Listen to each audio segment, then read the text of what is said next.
workers who believe they contracted COVID-19 on the job, especially those who have missed time from work or are suffering from ongoing or long-haul symptoms.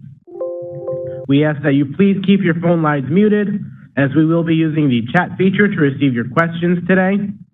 You can enter your questions throughout the presentation in the chat box, which is located on the right side of your screen. Just please use the drop-down to send your questions to all panelists. Some of our panelists are logged on remotely today, so they will not be able to see your questions unless you send your question to all panelists.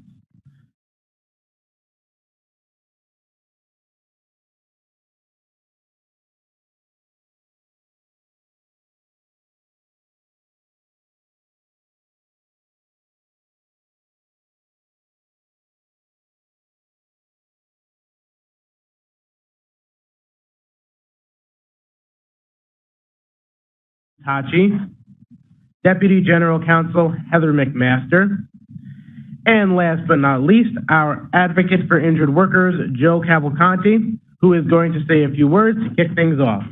Thank you, Adam, and thank you everyone for joining us.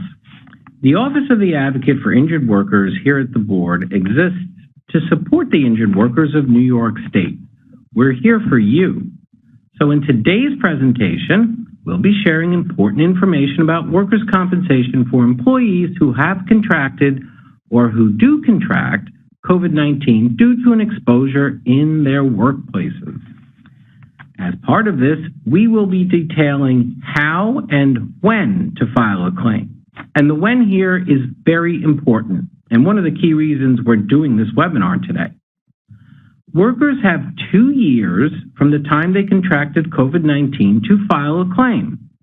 So if you believe you contracted COVID-19 in the workplace in October of 2020, you need to file a claim now.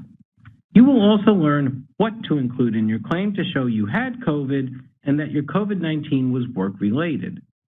I look forward to answering your questions at the end with the rest of our panel. So let's get started, and I'll turn this back over now to Adam. All right, thank you, Joe. So let's get started. Let's take a look at today's agenda. We'll start by explaining what workers' compensation is and what your rights are if you become injured or ill on the job.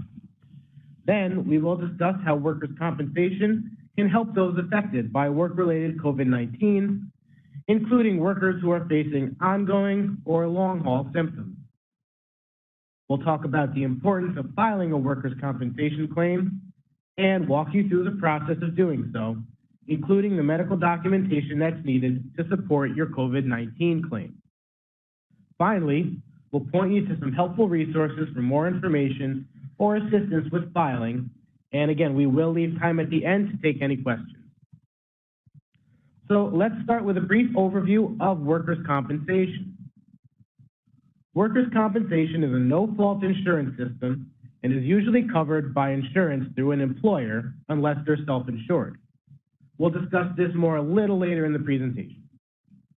An employer cannot charge a worker